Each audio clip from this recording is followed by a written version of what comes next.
금방 죽더니 있는데.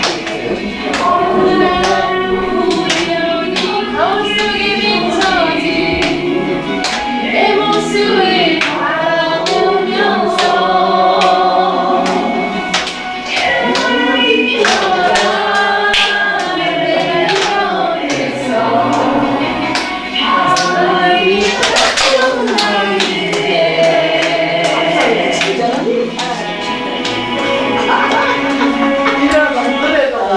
자, 한 번 더 할까요?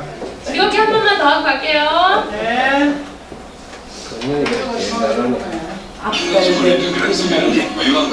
이거 제일 잘 흔들어. 아프다 말 거짓말이.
즐거우셨어요? 네. 땀난다. 네. 땀나시죠? 네. 아.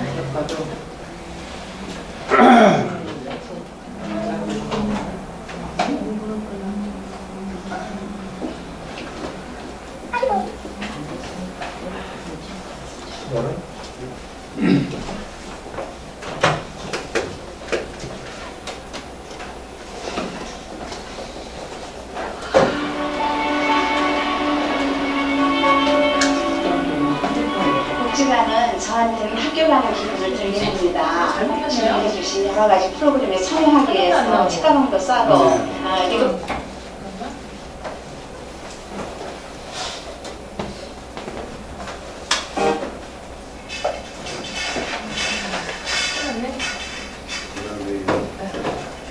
있어요. 죄송합니다. 이거 아까 우리가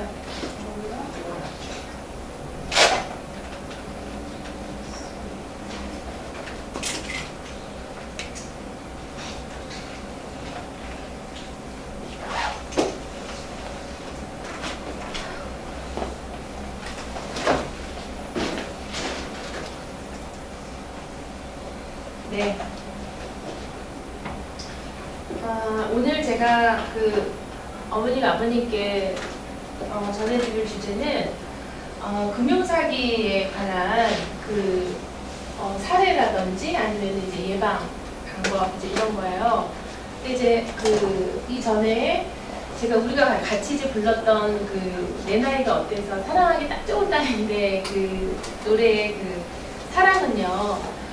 제가 생각할 때는 그래요. 그러니까 그 남녀간의 이성간의 어떤 사랑이라기보다는 이제 우리 어머님, 아버님 연륜에 사실 이제 뭐 그렇게 사랑이 참 많잖아요. 그래서 다양하게 폭넓게 이웃에게 나누는 사랑과 또 내 자녀, 그러니까 가장 가까운 그 이웃이 가족이죠. 내 손주라든지 배우자라든지 내 가족에 대한 충분한 사랑을 우리가 나누고 이제 그렇게 살면 좋겠다는 이제 노래를 같이 불러봤고요.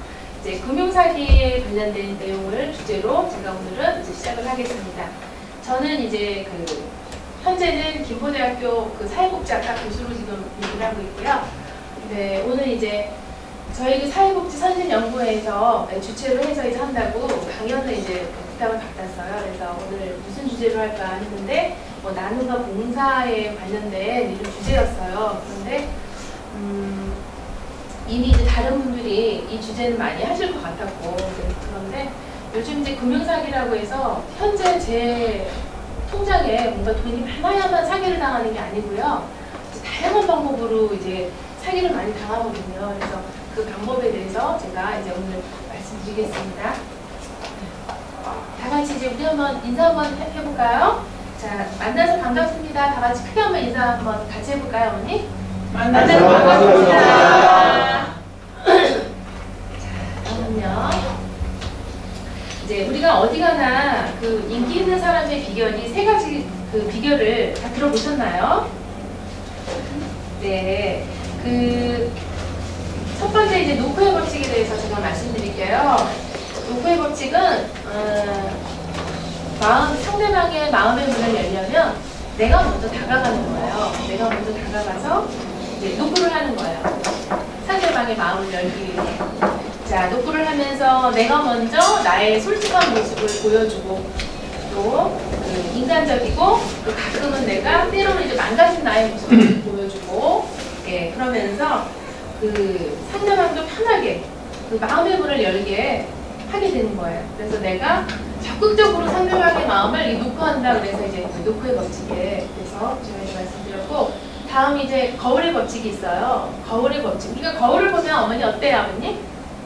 제가 표정을 짓는 대로 보이잖아요. 네, 제가 인상 쓰면 인상 쓴 대로 거울에 비춰지고, 또 내가 이렇게 환하게 웃으면 웃는 모습 그대로가 비춰지잖아요.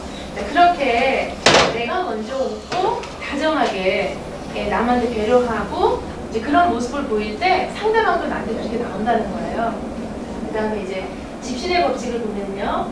우리가 집신에도 짝이 있듯이 사람마다 짝이기 마련이에요. 그런데 자, 싫은 사람을 억지로 친해지려고 하지 마시고요.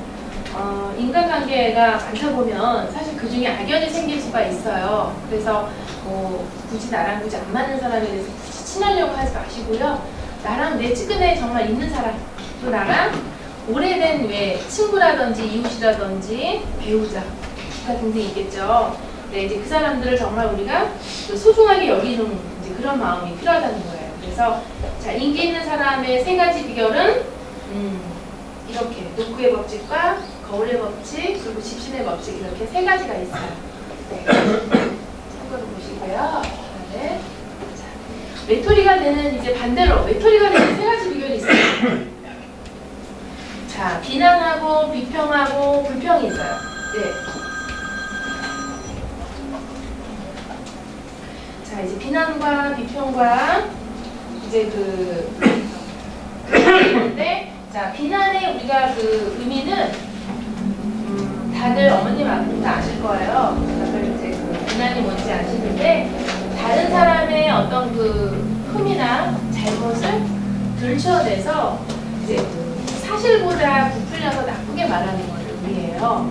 근데 이제 우리 마음속에 사실 누구나 이제 있잖아요. 가끔 누가 미워지거나 그러면은 조금 더 과장되게 부풀려서 막 비난하고 싶은 이런 마음 있잖아요. 그런 거. 그리고 이제 비평은 남의 이제 별점을 드러내서 말하는 것을 말하는데요.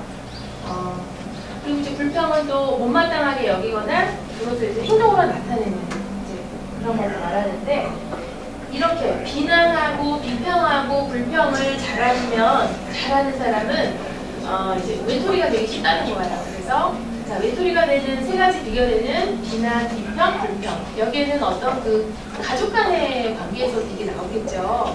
예를 들면 어디 가서 이제 집에서 사실 뭐 같은 음식을 먹어도 항상 맛없다고 불평하시는 분이 있어요.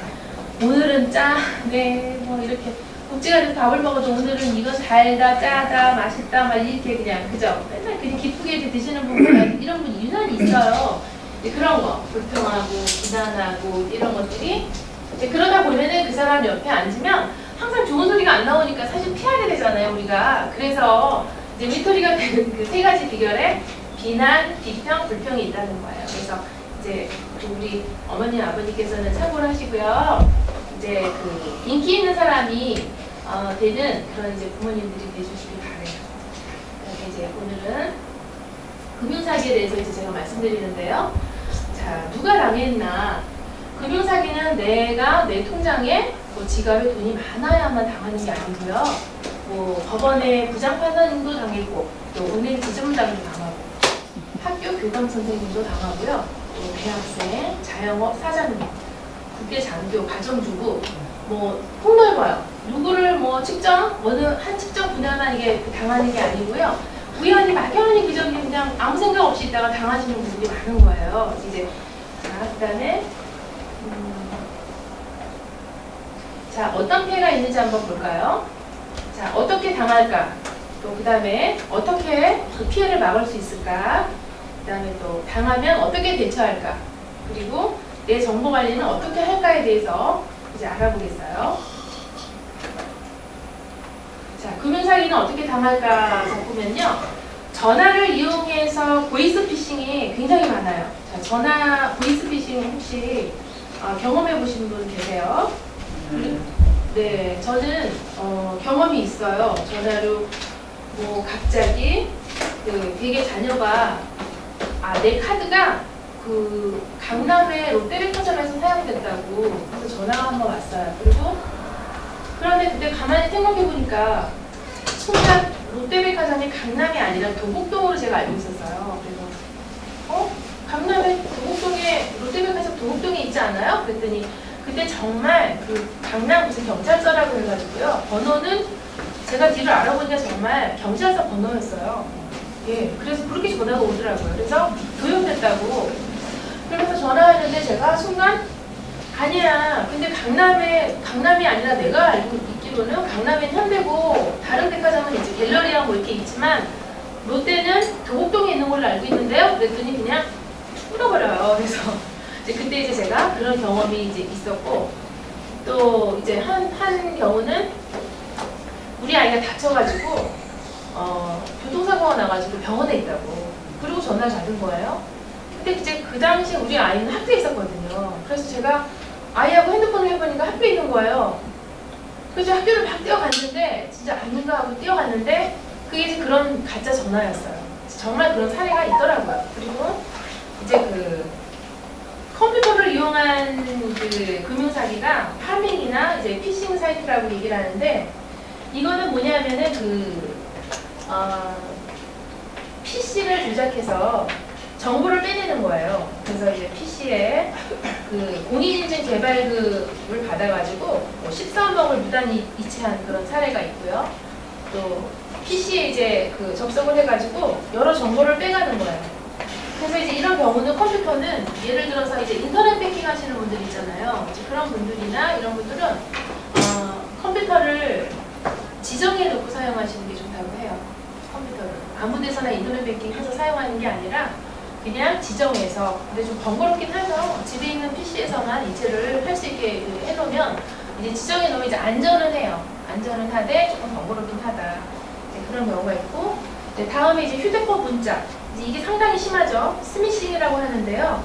예를 들면 돌잔치. 뭐 문자 혹시 받아보신 분 있나요? 어머님, 아버님 중에? 돌잔치, 그 다음에 이제 무료 쿠폰 제공한다 그래가지고 뭐가 이렇게 모바일처럼 훅 날라올 때가 있어요. 그리고 이제 모바일 청첩장. 나한테 모바일 청첩장이 올 때가 아닌데 이게 뭐지? 하고 이게 켰다 하면 그때 이제 소액으로 결제가 나가는 거예요. 그리고 이제 돌잔치 뭐 이런 초대가 이제 나한테 오잖아요. 저도 사실 몇 번 모르고 눌렀어요. 이렇게 켜봤어요. 뭐지? 하고. 근데 전혀 모르는 이제 그런 이종들이죠. 근데 그때 소액으로 결제가 되고요. 그때 내 핸드폰으로 악성 코드가 이제 깔리는 거예요. 내 폰에. 예, 내 폰에 악성 코드가 훅 들어오면서 깔리고 이제 그러면서 내 이제 폰에 깔려 있는 뭐 예를 들면 우리가 신분증 같은 거, 주민등록 같은 거, 뭐 통장 번호 이런 거 기억하기 힘든 거 내가 좀 찍어서 사진으로 저장해 놓으시는 분들이 저도 그러거든요. 근데 그럴 때 그런 모든 정보들이 막 빨려나가는 거예요. 빼간되는 거예요. 악성 코드가 깔리면서.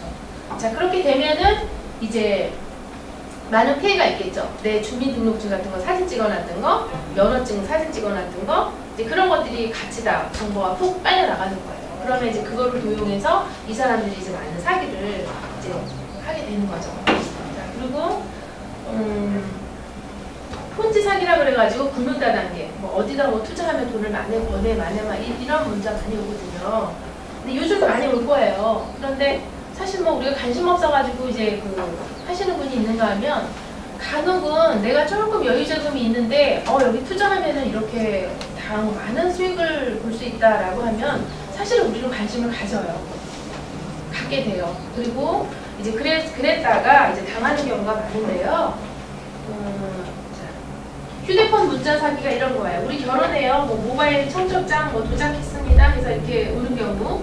근데 이게 실제로 정말 모바일 청첩장을 돌렸는데요. 이런 보이스피싱인 줄 알고 뭐라 그래?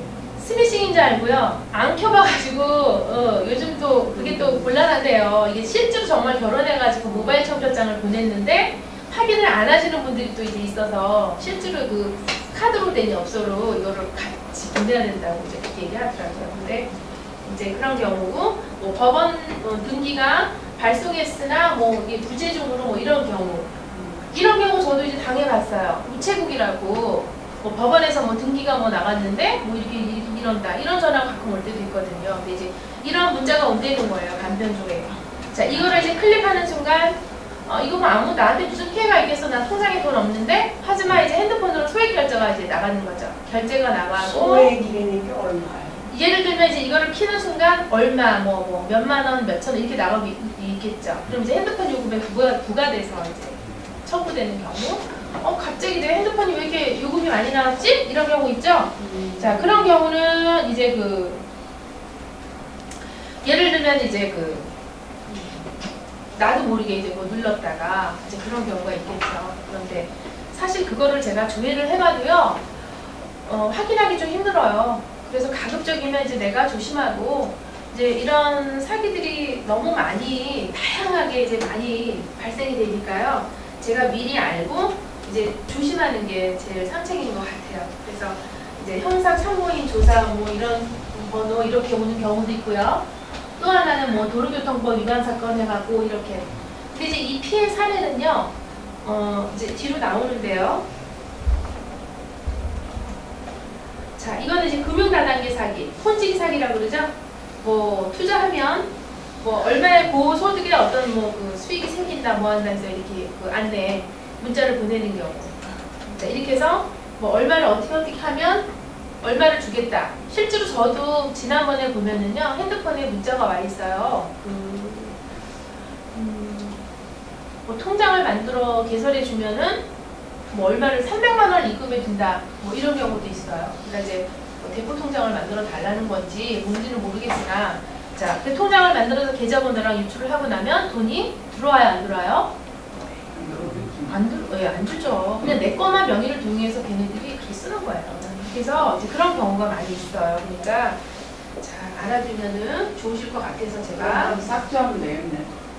바로 그냥 안 보고 삭제를 하는 게 어떻게 보면 제일 좋은 거겠죠. 지혜로운 거죠. 근데 간혹 그 사람이니까 궁금한 게 있거든요.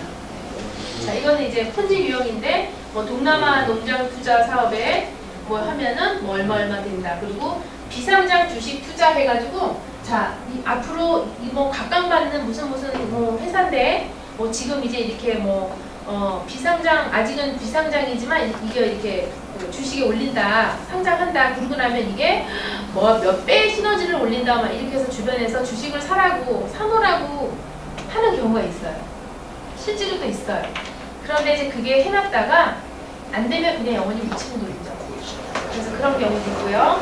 뭐 태양광 투자 사업 명분으로 뭐 하여튼 여러 가지 명분으로 이렇게들 온다는 거예요. 그래서 이제 참고들 하시고요. 자, 보이스피싱 피해자는 60대가 11.1, 그 다음에 40에서 50대가 57.3. 네, 그리고 40대, 50대가 경제활동이 좀 안정되고 좀 왜 황당하게 많이 할 때잖아요. 경제적으로 안정돼. 20에서 30대가 31.5%. 그리고 10대 이하가 0.1%.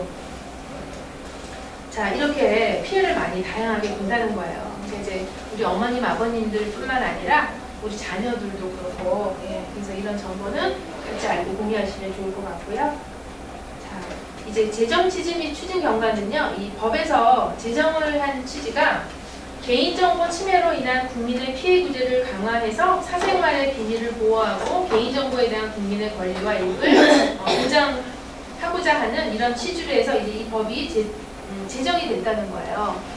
개인정보 유출 방지, 이제 이렇게 해서 법으로도 제정이 돼서 하고 있고, 자, 그다음에 피해 예방 요령에는요, 이제 그 보안카드 번호 입력 금지예요. 보안카드. 그래서 우리 보안카드 우리 부모님들도 왜 홈뱅킹 같은 거 조금 해보시죠? 인터넷 뱅킹도 하시는 분 계실 거예요. 그런데 보안카드 이제 우리가 이제 입력했다가 바로바로 삭제를 한다거나 이제 그래야 되고, 이제 PC 같은 것도 아무데 가서나 이제 사용하면 사실은 위험한 거예요. 그게 이제 유출이 된다고 하고, 그다음에 이제 출처 불명 문자, 아까 이제 우리 안내했던 이제 그런 문자들은 사실 이메일이 들어오거나 그러면은 클릭을 금지하는 거, 예, 클릭하지 않는 거, 이제 그게 예방에 좋은 거고요. 그다음에 고수익 유혹에 현혹되지 말자. 그러니까 아니 그렇게 이렇게 해갖고 투자해갖고 돈을 많이 번다 하면 사실 본인들 주변 사람들하고 소개해서 벌기도 바쁜데 굳이 문자로 뭘 그렇게 다 돌리겠어요. 많은 사람들한테, 그죠? 그러니까 나부터도 왜 돈이 된다 하면 나 혼자 벌고 싶지 누구한테 그걸 권하고 싶겠어요, 그죠? 이제 그런 거, 그런 데서 현혹되지 않는 거, 그리고 뭐 가끔 이제 나도 그럴 때 있잖아요. 아 이거 이렇게 해갖고 나도 용돈이라도 한번 해볼까? 우리 애들 뭐 오면은 내가 꼬맹이들 오면은 내가 뭐 옷이라도 뭐라도 좀 더 사주고 옷도 사줄 수 있고 뭐 이런데 내가 한번 해볼까? 이게 간혹은 현혹될 수가 있어요. 이런 정보를 접하기 전에는 이제 그런 분들이 있을 거예요. 그런데 항상 이제 이런 거 조심해야 되고요. 핸드폰에 확실하지 않은 초대, 아까 나왔던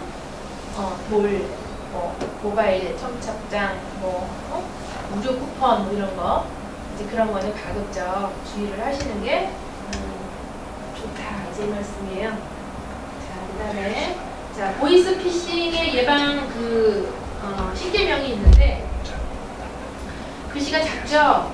제가 한번 읽어드릴게요. 자, 종친회, 동창회, 동호회, 사이트 등의 주소록 및 비상 연락처 파일을 게시하지 않는다. 그리고 자녀 등 가족에 대한 비상시 연락을 위해서 친구나 교사 등의 연락처를 확보한다. 자, 전화를 이용해서 계좌번호, 카드번호, 주민번호 등의 정보를 요구하는 경우에 일체 대응하지 않는다.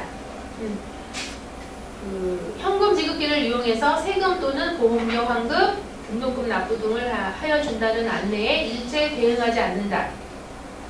자, 동창생 또는 종친회원이라고 하면서 입금을 요구하는 경우 반드시 사실관계를 재확인한다. 발신자 전화번호를 확인해서 표시가 없거나 처음 보는 국제전화번호는 받지 않는다. 자, 이런 것도 받는 순간 결제가 내 폰에서는 나간다는 거. 네, 그래서 주의하시고요. 자, 그 다음에 얼마 전에도 저희 남편 전화가 휴일날 국제전화라고 빡 찍혀요. 누구지? 근데 사실 우리 궁금하잖아요. 우리 외국에 혹시 누가 여행 갔다가 전화를 할 수도 있고, 뭐 급한 일을 당해서 그럴 수도 있고, 우리 사실 관심이 가거든요. 전화를 딱 받는데 그냥 또 끊어져요. 당한 거죠, 이제 그게. 몇만 원 나갔을 거예요. 속이 몰라도. 예, 몇천 원 이상 나갔을 거예요. 그래서 그런 경우고. 자, 그 다음에 자동 응답 시스템 ARS를 이용한 사기 전화를 주의한다. 예를 들면 전화로 이제 그 보이스피싱 이런 게 전화로 뭐 많잖아요. 뭐에서 뭐 이렇게 되면은 뭐 누가 내 명의를 도용해서 농협은행에서 얼마가 뭐 출금이 됐고 뭐 이런 거 전화 오거든요. 근데 간혹 이제 어떨 때는 이게 조선족의 억양이 탁 섞여 나올 때가 있고요. 그런 거 우리가 구분하기 쉬운데요. 전혀 그렇지 않은 경우가 있어요. 그래서 지난번에도 뭐 내 농협 통장에서 뭐가 돈이 인출됐다는 거예요. 근데 이제 제가 이거를 이제 자료를 보면서 아, 그동안의 경험을 쭉 생각하니까 제가 아, 나도 그냥 당한 거였구나. 폰으로 소액 결제가 나왔겠구나. 이제 이런 거를 제가 알게 된 거예요. 근데 이제 그런 경우가 많아요.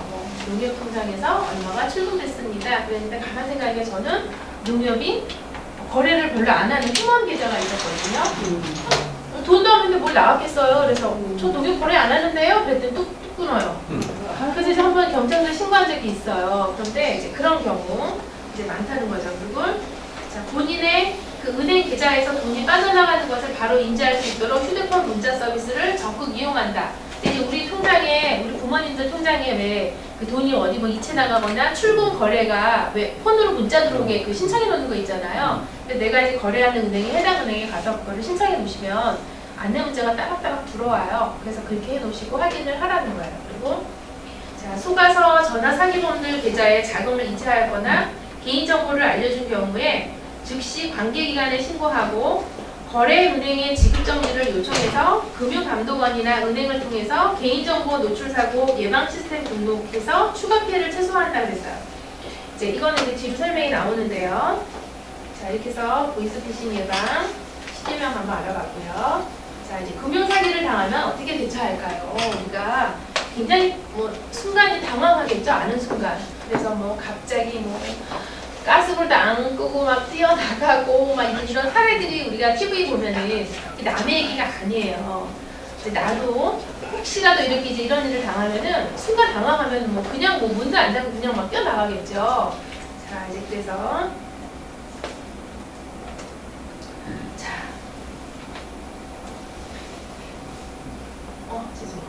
자, 이제 금융사기는 사람을 절대 차별하지 않아요. 우리 어머님, 아버님 아까 보셨죠? 40, 50대가 가장 많았죠? 피해 대상이. 자, 그리고 개인정보 거절하고 통장번호 거절해야 되고요. 고수익 유혹의 거절. 세상에는 공짜가 없다. 이렇게 생각하시면 되고요. 자, 사기를 당하면 이제 빠른 지급 정지를 신청하면서 112에 이제 신고를 하면 돼요. 그래서 은행에다 신고 경찰서에다가 신고한 신고 사실 증명서를 지급받으면은요, 그러니까 사건 사고 사실 확인서 이거를 이제 신청 발급받아 경찰에서 경찰이 발급한 사건 사고 사실 확인원을 발급받으면은요, 그러니까 우리가 이 말까지는 다 기억을 못하지만 경찰서에 가서 제가 이거 신고했으니까 이 증명 서류를 한번 발급해 주세요. 은행이 제출하게 해요. 라고 하면은 경찰분들은 아세요. 그러면 이제 그거를 해당 은행에다가 빨리 이제 신속하게 제출을 하고 이제 환급 신청하시고 이제 절차대로 이제 제가 이제 돌려받으면 돼요. 근데 이제 못 돌려받는 경우도 있겠지만 이제 가급적 이렇게 처리를 하시면 되고요. 자, 그다음에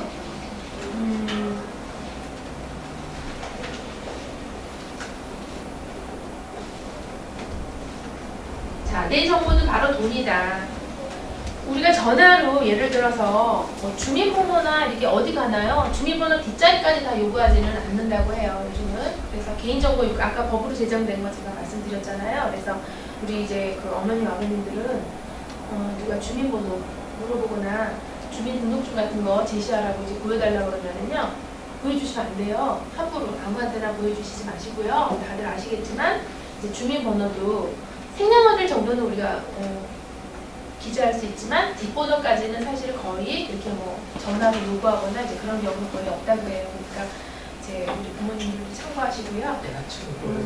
내 신분증 그리고 주민등록증 같은 거 아무데 가서나 보자 그러면 이제 보여주거나 그러지 마시고 그래서 다 끊어. 네, 그리고 이제 핸드폰 이제 빌려달라고 잠깐만 사용하겠다고. 그러는 순간 저희들이 모르고 핸드폰 이렇게 빌려주잖아요. 그러면은 이제 그때 내 핸드폰을 사용하는 것처럼 하면서 그때 악성 코드를 깔아서 내 폰에 있는 정보를 쭉 빼가는 거죠. 빼서 거기에 있는 뭐 신분증, 계좌번호, 뭐 전화번호 쭉 빼서 이제 걔네들이 도용하거나 활용을 하게 되는 거예요. 그래서 핸드폰 이제 잘 아는 분 아니면 낯선 사람이 빌려달라 그러면 지금 내 거 배터리 없다고 적절하게 거절하시는 것도 지혜로울 것 같아요. 그래서 자, 내 정보가 바로 돈이다라는 거. 우리 그 어머님들, 아버님들께서는 사실 어디 가서 주민번호 얘기하라 그러면 그냥 이런 정보 없으면 그냥 다 얘기하시잖아요. 예, 이제는 아무 데 가서나 말씀하지 않으시는 게 좋습니다. 자, 내 정보는 지갑 관리다. 그래서 신분증 관리, 주민등록증하고 면허증 이런 거는 잘 관리하시고요. 주민번호 관리하고 통장 계좌번호 이런 거 이제 어디 가서 뭐 회원 가입하고 할 때요.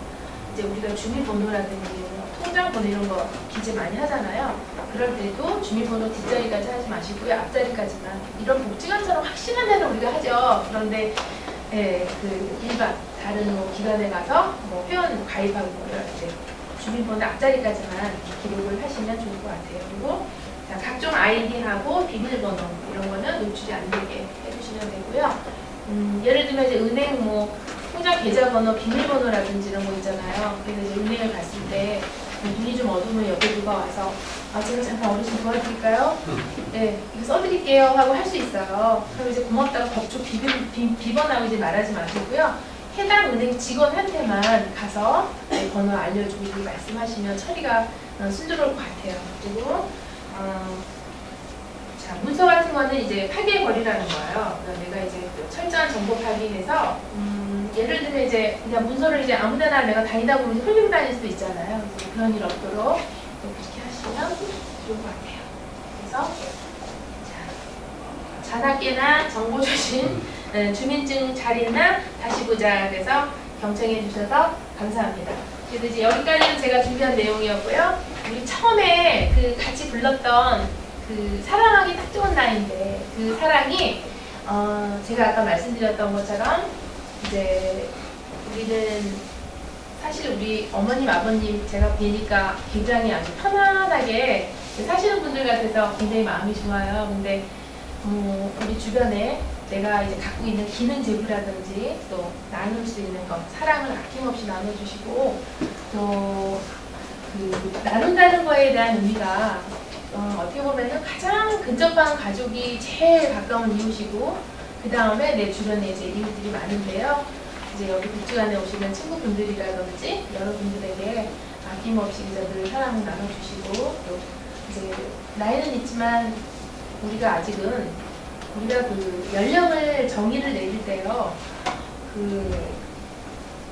우리가 연령이 노인이 65세 이상의 노인으로 돼 있잖아요. 그런데 실제로 매 사람마다 그 노인일 수도 있고 어떤 기능의 나이는 다르잖아요. 네, 아직도 나는 어떤 노동력이라든지 충분히 뭔가 할 수 있다라는 그런 어떤 기능적인 나이에는 65세하고 상관이 없거든요. 75세가 됐는데도 젊은 사람 못지않게 뭔가 내가 할 수 있는 이런 것도 많아요. 이제 그럴 때는 나도 이제 어디 가서 기능적으로 아낌없이 하시고 또 건강하게 즐겁게 행복하게 사시길 바랍니다.